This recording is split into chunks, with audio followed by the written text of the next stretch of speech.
Good day, ladies and gentlemen. Welcome to my YouTube channel. Today, we're going to be covering value-added tax. I'm just going to scroll down so we have a look at the learning outcomes. So at the end of the session, we have to be able to understand the concept and the mechanics of VAT, be able to apply the principles to practical situations and questions, be able to apply the principles of the law relating to VAT to practical situations, be able to discuss the basic provisions of the law relating to VAT, and identify the basic VAT principles by referring to the definitions in the VAT Act. Lastly, you must be able to explain how to declare output tax and input tax to SARS.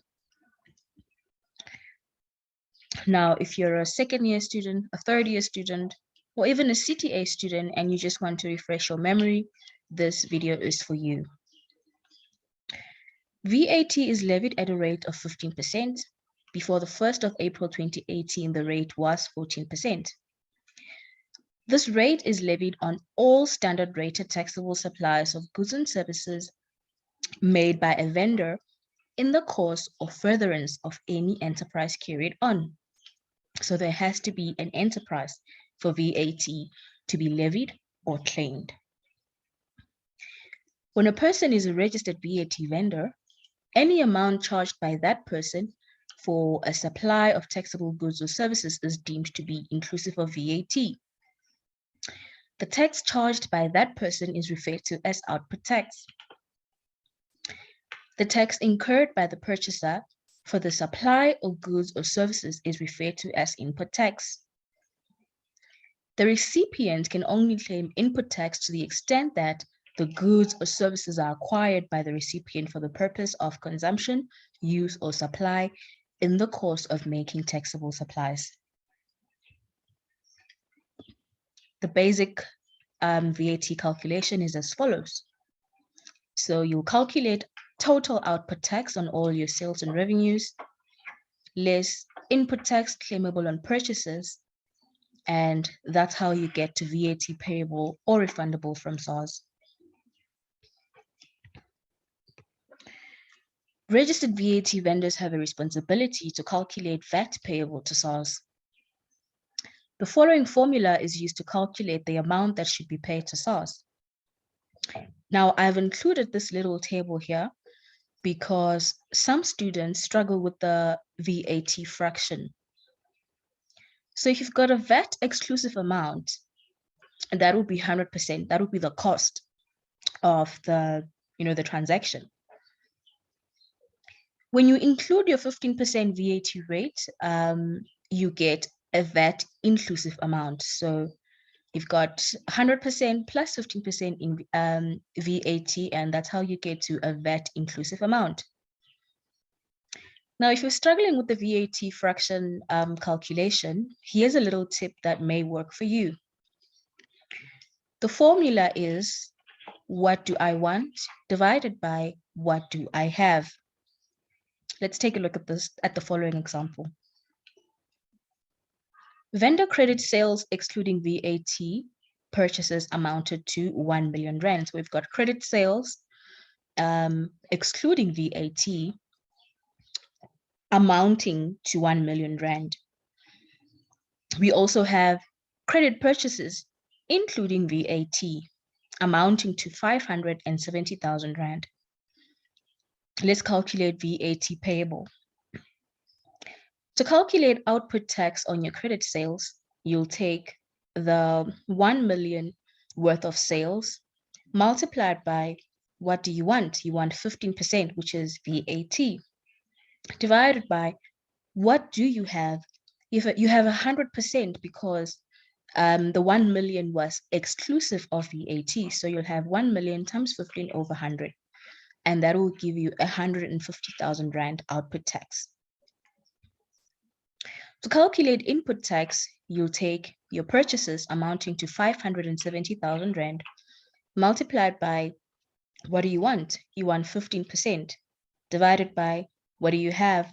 You have a VAT inclusive amount, and that's why you'll divide by 115. and that will give you input tax amounting to 74,348. To calculate your VAT payable to SARS, you'll have 150,000 Rand output tax, less input tax of 74,348, and that will give you VAT payable to SARS amounting to 75,652. Let's take a look at registration in terms of Section 23 of the VAT Act. So there's two types of VAT registrations. There's compulsory registration and voluntary registration. For compulsory registration, if a business makes taxable supplies that exceed or are likely to exceed 1 million in any consecutive 12-month period, it is mandatory for that company or that business to register for VAT. So the threshold for compulsory registration is 1 million Rand worth of taxable supplies. For voluntary registration, a person may also choose to register voluntarily for VAT if the value of the taxable supplies made or to be made is less than 1 million Rand but has exceeded 50,000 Rand in the past 12 months. However, where a person carries on an enterprise providing commercial accommodation, the value of the supplies must exceed 120,000 Rand. So in terms of Section 23, the compulsory registration threshold is 1 million. The voluntary registration threshold is 50,000. And for commercial accommodation, the voluntary registration threshold is 120,000 Rand. Let's take a look at the VAT categories, and this is contained in Section 27 of the VAT Act. So we've got category A all the way up to category E. So your question will tell you that the VAT payer or the VAT vendor is a category A vendor, or category B or C or D or E. And when they tell you it's category A, so you know that the VAT period is 2 months, ending on the last day of January, March, May, July, September, and November. When the question tells you that you're dealing with a category B VAT vendor, you know that you have to calculate VAT for a 2-month period ending on the last day of February, April, June, August, October, and December.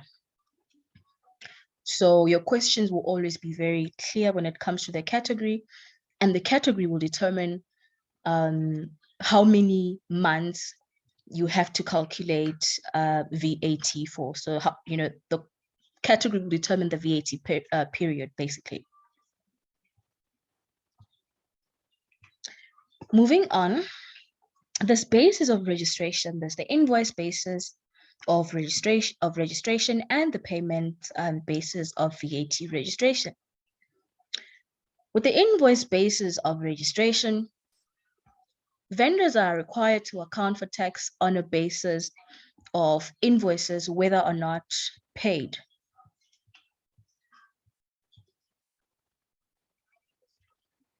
Sorry about that. I had to stop a bit to attend to something. Now, as I was saying, we've got two bases of VAT registration. There's the invoice basis and the payments basis. When the question says that the vendor is registered on the invoice basis, it basically means that this vendor is required to account for tax on basis of invoices, whether or not paid. The invoice basis of accounting is a method where the vendor must account for output tax in the tax period that either an invoice has been issued or a payment has been received. So whichever happens first, the earlier of invoice issued or payment received. I'll give a typical example.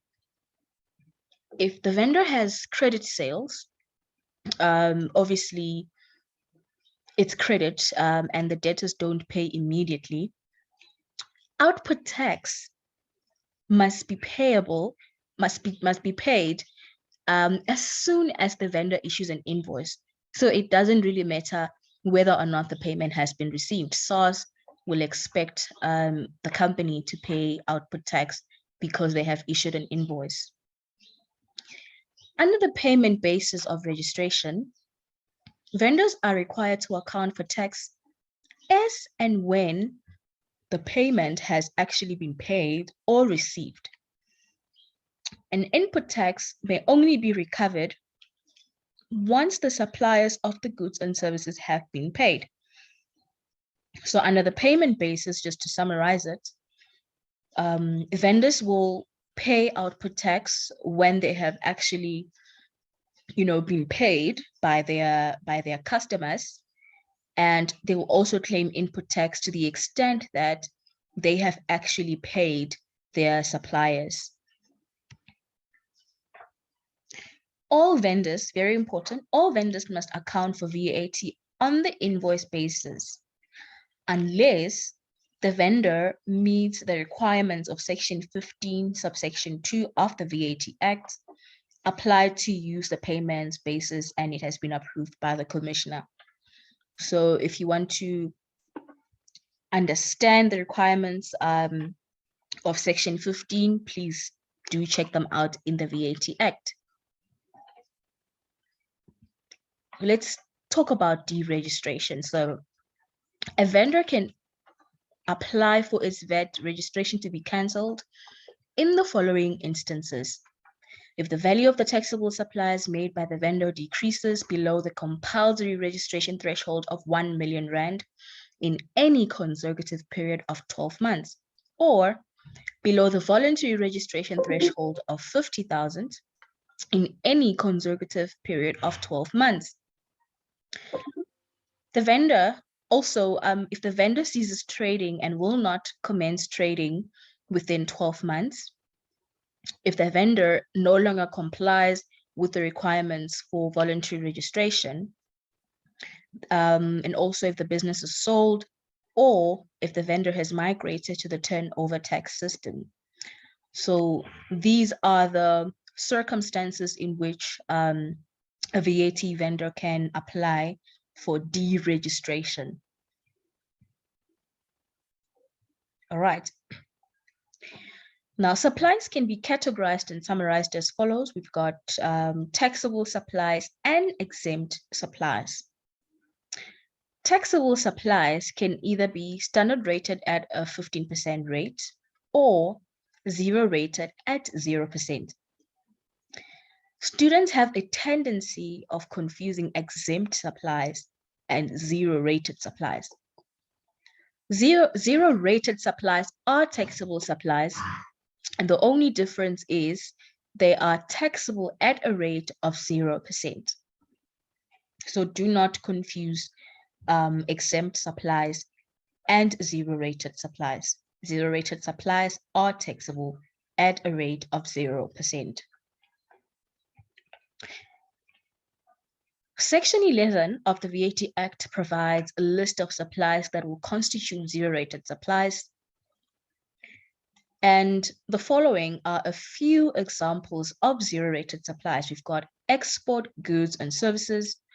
They will be zero-rated.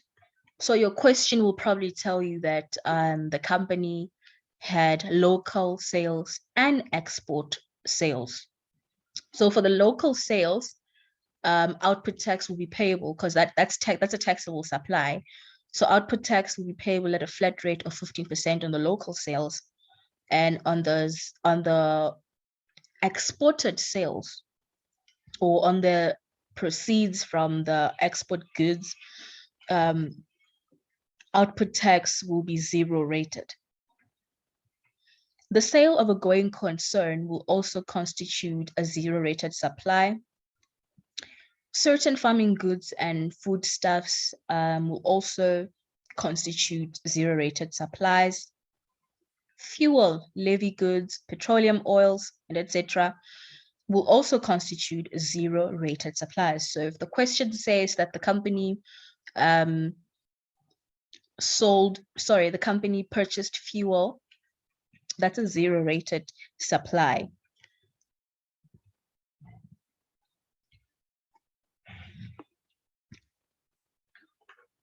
Let's take a look at zero-rated services contained in Section 11, subsection 2 of the VAT Act. The transport of passengers or goods from place outside the Republic to another place outside the Republic, or a place in the Republic to a place in an export country, or a place in an export country to a place in the Republic. So your question won't look like this, but your question will tell you that the company incurred some expense on a flight ticket to an international country, or yeah, and that would constitute a zero-rated supply. Let's take a look at exempt supplies in terms of Section 12 of the VAT Act. Section 12 of the VAT Act provides a list of supplies of goods and services that will constitute exempt supplies. Services rendered by a financial institution will be standard rated supplies. Just take note of that. Let's take a look at a few examples of exempt supplies. Financial services as defined in Section 2 of the VAT Act. I'm not sure if it's Section 2 or Section 1. Please just check it out in the VAT Act. But there is a definition of financial services, and the definition is all fee-based financial services are taxable. Incidental supplies by supplier of financial services are taxable. So the definition will contain the following: exchange of currency, issue, etc. of credit, issue of equity, long-term insurance, the buying or selling of derivatives provided, and etc. Interest, dividends, granting of loans, and etc. will all constitute financial services. So, like I've already mentioned, please check out the full definition, because this is just an extract from the VAT Act. So please just check it out in the VAT Act. Supply by association, not for gain, of donated goods or services made or manufactured. 80% of the value of materials used must have been donated. So this will be an exempt supply. The letting of a dwelling, and a dwelling will constitute any building, premises, structure, and etc. used predominantly as a place of residence or abode of a natural person or intended as such. So residential accommodation, in a nutshell, is an exempt supply. That's why you don't pay VAT when you pay rent, because it's an exempt supply. Transport of fare-paying passengers and personal effects as a business by road or rail. Transport of fare-paying passengers. That's why you don't pay VAT when you get into a taxi. It's a zero-rated, sorry, it's an exempt supply in terms of Section 12 of the VAT Act.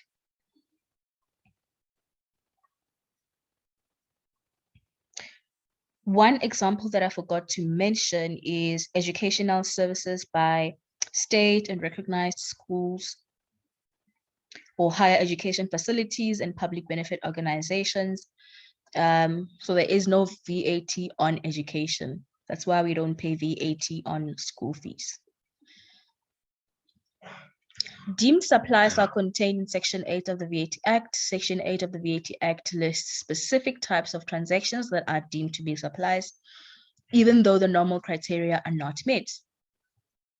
This means that the supply becomes subject to VAT, and output tax must be levied at a rate of 50% or 0%.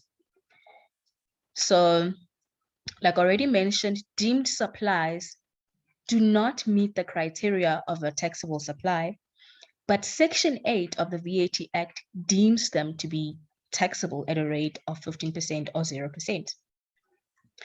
Let's take a look at an example of a deemed supply, and you will come across this one a lot: indemnity or insurance payment in respect of a damaged or lost asset. Pivot CC purchased and brought into use a single cab bakkie during January 2021. The vehicle is used to do maintenance work at the corporation's rental properties. Pivot CC owns various commercial and residential properties which it leases to lessees. The leasing of commercial properties amounts to 40% of the corporation's total turnover, and the leasing of residential properties, on the other hand, amounts to 60% of the total turnover. So we've got a CC that has rental properties, 40% constitute commercial, 60% constitute residential. And already we know that residential accommodation is an exempt supply. So the cost price of the bakkie amounted to 285,000 and was financed by way of a lease agreement at Finbank. This vehicle was stolen at one of the corporation's rental premises on the 15th of January 2021. So it was purchased in January, and 15 days later, it was unfortunately stolen. The corporation was indemnified for the loss by their insurance company and received an amount of 280,000 Rand from the insurance company on the 25th of January 2021. So, like already mentioned, in terms of Section 8 of the VAT Act, an insurance payout or indemnity amount, it's the same thing, will constitute a deemed supply, and therefore output tax must be levied. Discuss and calculate all the VAT implications of these transactions. So you can't get into a discussion type question if you don't know how the calculation will look like, if you don't know the VAT principles. Now, an insurance indemnity payment is a deemed supply if received for an asset on which input tax was not denied, and therefore deemed output tax must be accounted for on the indemnity payment received. So the amount of the indemnity payment was 280,000, and now we have to calculate input tax on this amount because this is a deemed supply.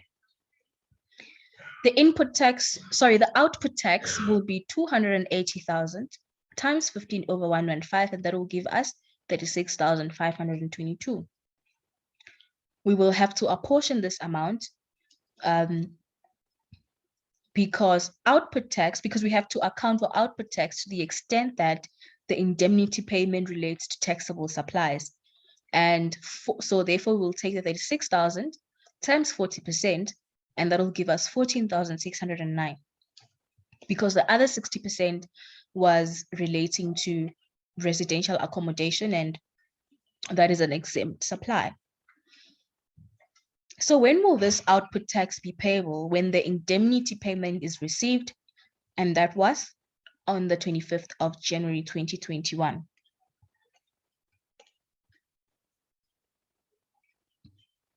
General rules of supply, time and value of supply rules. There's general rules and specific rules. Let's take a look at the general rules. So if you're registered on the invoice basis, VAT will be payable. If you're registered on the invoice basis, VAT will be payable or claimable at the earlier of the date where the invoice has been issued or the time of payment, and the consideration will be the value plus the VAT, or if you've got the value, you'll have the value is equal to the consideration less the value is equal to the consideration less VAT. So the consideration will be the monetary value. So those are the time and value of supply rules. Let's take a look at specific rules for connected persons. Special time and value of supply rules might be applicable if the following requirements are met.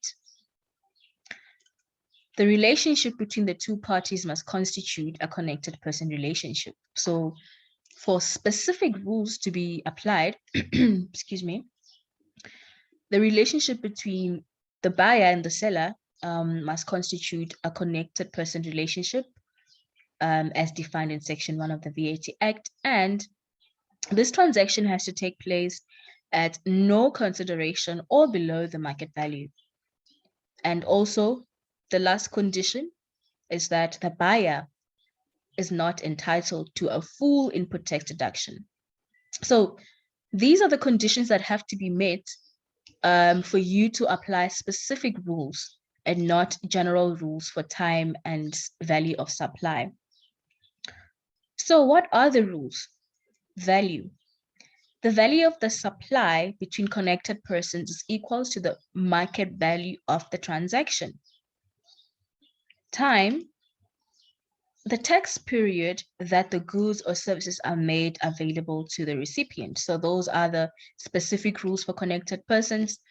So the question will be very clear to say that you are dealing with connected persons, and when you've got a transaction between connected parties and the buyer was not entitled to a full input tax deduction, and the transaction takes place at no consideration or below the market value, then the value of the supply will be the market value. And this is very important because in some questions, you'll be given both the actual cost and the market value. And if you don't know the specific rules for connected persons, you may get it wrong. Let's take a look at input tax in terms of Section 17 of the VAT Act. Input tax can be claimed on goods or services acquired wholly or partly in the course of making taxable supplies. Input tax qualifies wholly or partly as a deduction to the extent to which the use is for making taxable supplies. So your question will normally give you a ratio that will tell you the company either makes 100% taxable supplies or 60% taxable supplies and 40% exempt. So if it's not 100%, you will be given the ratio. But there is a rule, there is an exception to using the ratio. And so input tax will be wholly deductible if intended use is 95% or more for taxable supplies. So if your question says that the company makes 5% exempt supplies and 95% taxable supplies, you get to claim the full 100% input tax. But if the question says, for example, there's 20% exempt supplies and 80% taxable supplies, you'll have to claim input tax multiplied by 80%. So that's how much you get to claim. Very important, if no VAT was levied by the supplier, input tax is not claimable. Input tax can only be claimed if a valid tax invoice was obtained from the supplier. And if not obtained, no input tax is claimable. So the standard rate of 15% is the same for input tax and output tax. The standard rate is 15%. Now, there are three cases where input tax will be denied, and that's entertainment, sports, recreational, and social club subscriptions, as well as the acquisition of a motor car as defined. So let's take a look at entertainment. Entertainment is defined as follows in Section 1 of the VAT Act. The provision of food, beverages, accommodation, entertainment, amusement, recreation, or hospitality of any kind by a vendor, whether directly or indirectly to anyone in connection with a trade carried on by him. So just a few examples: food, beverages, Christmas lunches, and etc. All of these will be input tax denied. So input tax will not be claimable on entertainment. There is an exception, and the exception is if the vendor is in the business of supplying entertainment, they get to claim input tax. For example, if the vendor is a restaurant or a B&B and providing entertainment is their line of business, they get to claim input tax. Number 2, sports, recreational and social club subscriptions, for example, gym, golf, and etc. So the question will say something along the lines of the company has paid gym membership for someone, or golf, a golf subscription, and in that case, input tax will be denied. There is an exception, and the exception is professional membership subscriptions do not fall within the scope of this input tax denied provision. So if it's a subscription to SICA, for example, or SAIT, or SIPA, or ACCA, or all of those professional subscriptions, then input tax can be claimed. And lastly, input tax will be denied on the acquisition of a motor car as defined in the definition. This definition is very important. The definition of a motor car as defined is as follows.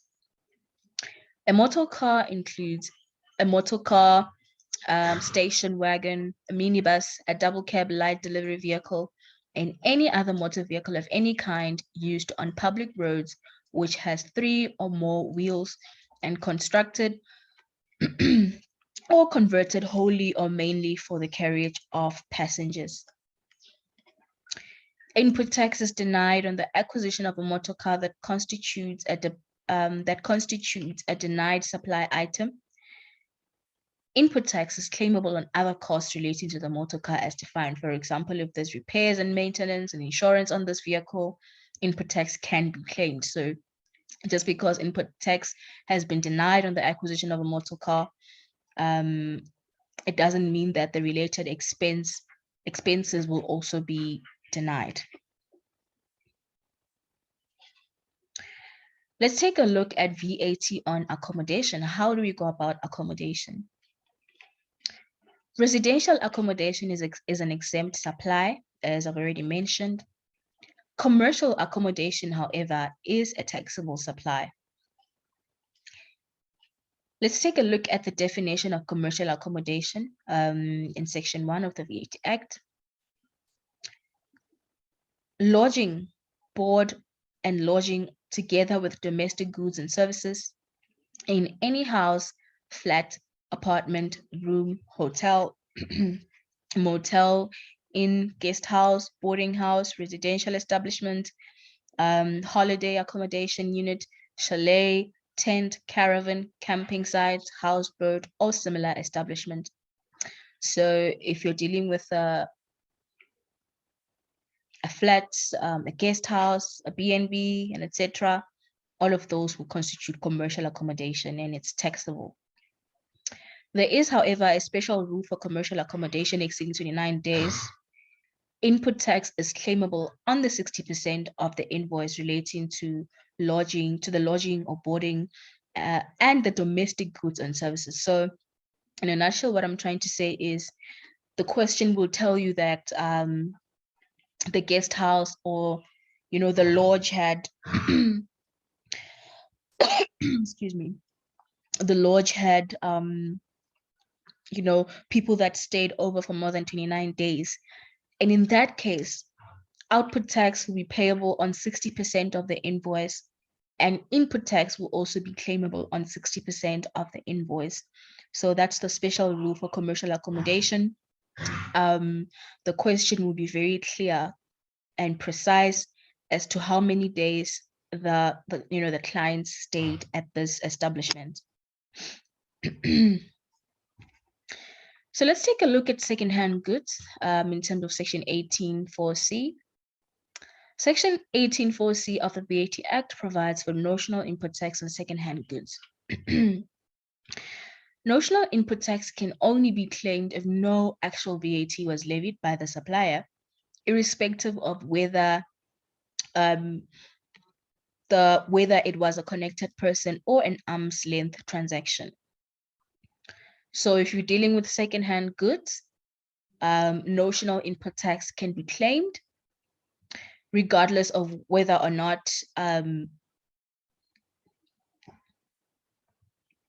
excuse me, if you're dealing with secondhand goods, notional input tax can be claimed if no actual VAT was levied by the supplier, regardless of whether it was a connected person or an arm's length transaction.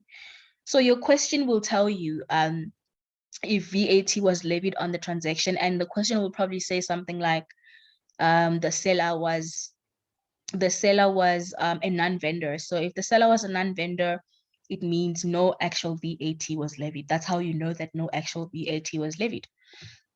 So what this means is you will not always claim notional input tax on secondhand goods. There must be no VAT levied on this transaction. And if there is, so you can't claim notional input tax. There's also other conditions. For example, the transaction has to take place within the Republic. Both the seller and the buyer must be in the Republic. So if you have a question that says that the company is buying a secondhand good from another country and the seller is in another country, so you can't claim notional input tax because the buyer and the seller have to be present in the Republic. Notional input tax is calculated as follows. It's 15% over 115. It's 15 over 115 times the lower of the purchase price of the goods or the open market value. Very important. Whenever you see the words open market value, just know there's VAT included in that amount, even though the question would have explicitly said that all amounts exclude VAT at the beginning.